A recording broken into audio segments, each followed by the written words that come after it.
critical pieces of information that teachers need to be able to provide students as a form of feedback to increase student learning.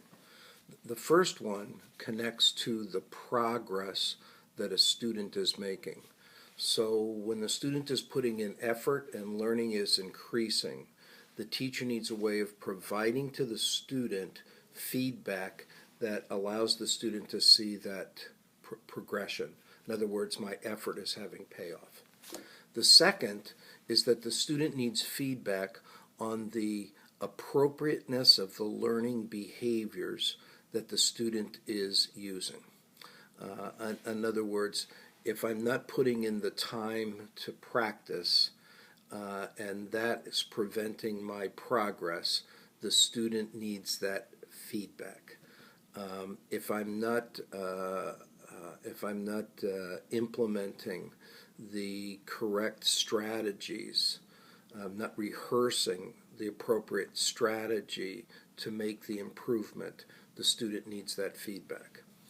And lastly, the student must receive specific feedback on how their performance is being measured against a standard. In other words, what will be considered mastery? What must I know? What must I be able to do to move from this learning program to the next, to become certified with the as a skilled person? I need to know what that standard is and how my performance fits against that standard. So those three pieces, we must find ways to get to that feedback to students.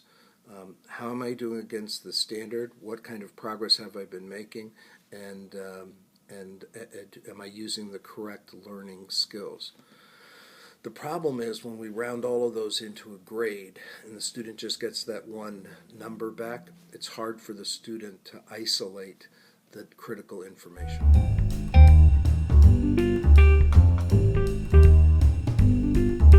Tom Guskey, in a recent article in Kaplan magazine, pointed out that the 100-point grading scale, which is in place in most schools, in effect gives more gradations from 0 to 60 to identify failure than it does 60 to 100, which in most schools is considered within the passing range.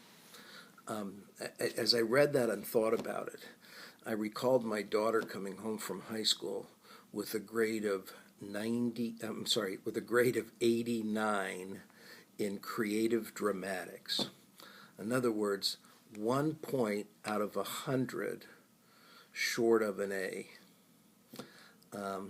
I think that sends a pretty clear message that on a 100-point scale, someone was able to pick out that exact shortcoming of hers that presented the difference between a B and an A within the school's grading system.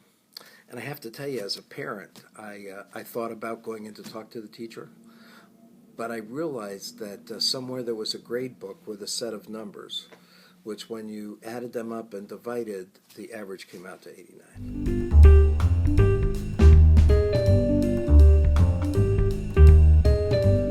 There's two components to this question. The one is fair, and the second is meaningful.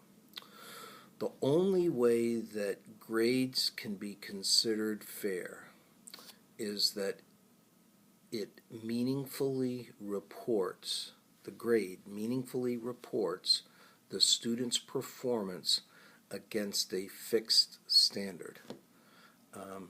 That is an extremely difficult task. The good news is that teachers working collegially in PLCs, designing assessments together, scoring assessments together, arguing over what we might call the fine points, I believe can make grades both fairer, but perhaps even more important, I think there's powerful learning that occurs for the teachers, powerful understanding about teaching and learning when teachers work on that process together. Now, the second part of the question is meaningful.